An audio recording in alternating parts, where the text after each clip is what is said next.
രാഷ്ട്രീയത്തിനപ്പുറം രാഷ്ട്രത്തിന് പ്രാധാന്യം നൽകിയാണ് RSSന്റെ പ്രവർത്തനമെന്ന് സർസംഘചാലക് ഡോക്ടർ മോഹൻ ഭാഗവത്.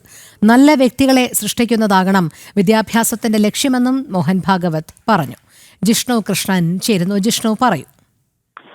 രോഹിണി, RSSന്റെ ശതാബ്ദി വർഷത്തിൽ ഡൽഹിയിൽ വിജ്ഞാൻ ഭവനിൽ നടന്നിട്ടുള്ള പ്രഭാഷണ പരമ്പരയുടെ അവസാന ദിനത്തിലാണ് രാജ്യത്തിന്റെ മുൻപോട്ട് പോക്ക് സംബന്ധിച്ചും വിദ്യാഭ്യാസത്തിന്റെ പ്രാധാന്യത്തെക്കുറിച്ചുമെല്ലാം RSS സർസംഘചാലക് വ്യക്തമാക്കിയിട്ടുള്ളത്. അതായത് രാഷ്ട്രീയത്തിനപ്പുറം രാഷ്ട്രത്തിന് പ്രാധാന്യം നൽകിയാണ് RSSന്റെ പ്രവർത്തനം. RSSന് രാഷ്ട്രീയ താല്പര്യങ്ങളോ രാഷ്ട്രീയ ലക്ഷ്യങ്ങളോ രാഷ്ട്രീയ പാർട്ടികളോ അല്ല, രാഷ്ട്രമാണ് പ്രധാനം എന്നുള്ളതാണ് അദ്ദേഹം വ്യക്തമാക്കിയിട്ടുള്ളത്. കൂടാതെ നല്ല വ്യക്തികളെ സൃഷ്ടിക്കുന്ന അല്ലെങ്കിൽ വ്യക്തികളെ രൂപപ്പെടുത്തുന്നതാകണം വിദ്യാഭ്യാസത്തിന്റെ ലക്ഷ്യം. വിദ്യാഭ്യാസ മേഖലയിൽ നിന്ന് കൊളോണിയൽ സമ്പ്രദായം പൂർണ്ണമായും ഉപേക്ഷിക്കണം എന്ന കാര്യം കൂടിയാണ് അദ്ദേഹം ചൂണ്ടിക്കാട്ടിയിട്ടുള്ളത്. സാങ്കേതിക വിദ്യ മാനവരാശിയുടെ നന്മയ്ക്ക് വേണ്ടി ഉപയോഗിക്കണം. അതുകൊണ്ട് തന്നെ നല്ല വിദ്യാഭ്യാസം ലഭിക്കുന്ന വ്യക്തികൾക്ക് മാത്രമേ അത്തരത്തിലുള്ള ഉപയോഗം നടത്താൻ സാധിക്കുകയുള്ളൂ.